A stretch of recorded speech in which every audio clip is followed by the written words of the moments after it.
your birth certificate. That's really the only difference.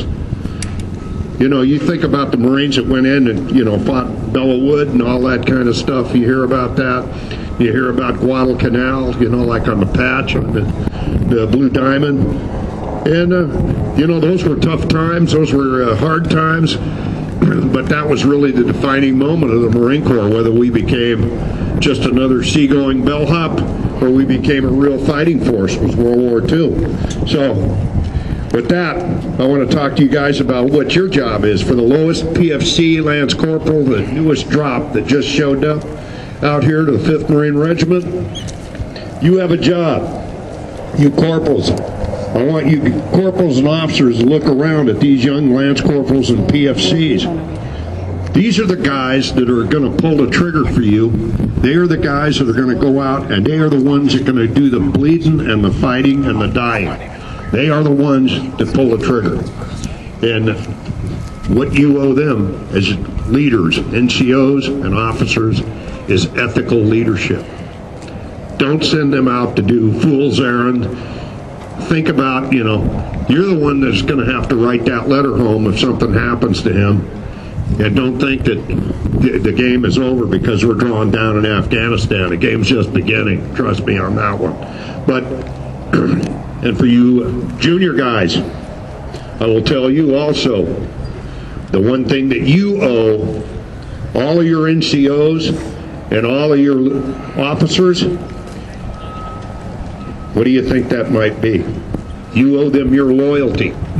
Without that, you guys are a team. They talk about team. You really are a team, because I guarantee you, when you get deployed, Ken Pipe's rifle company was about a mile from where I was on Hill 861. We had one rifle company up there, and it was just us. Our mothers weren't there. The Red Cross wasn't there. The FRO wasn't there. There was nobody to shoulder to cry on. My company commander was an old hard guy who had fought as a PFC in Korea, and now he was a captain. And if you look up his picture, you would not see sympathy. There's no sympathy in that man's eyes. So one of the things I will tell you right now, when you guys deploy and you head overseas, wherever it may be, wherever the next war takes you, it's just you guys out there. You have to trust each other. You don't have to like each other. You don't even have to really care about them, but you have to take care of each other.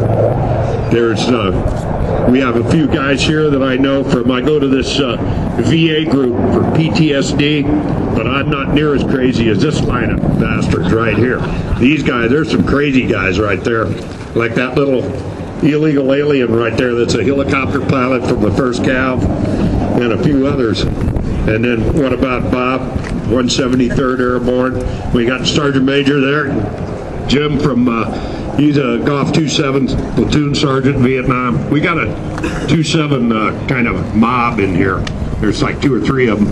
And then the big guy there, he and I were in the same battalion, 2nd Battalion, 26 Marines. So all I'm saying is there's a camaraderie that you may not feel it right now, but as time goes on, you're going to remember the times you served and you did the fleet thing with your buddies here.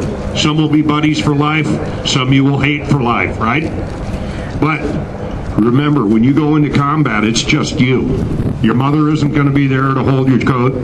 There's not going to be the chaplain. He can only issue so many commands to Jesus to get you squared away out there. But a lot of it has to do with luck, too. So, luck, use your brain, and I got a couple of pieces of advice, one of them from my uncle in World War II, 14th Armored Division.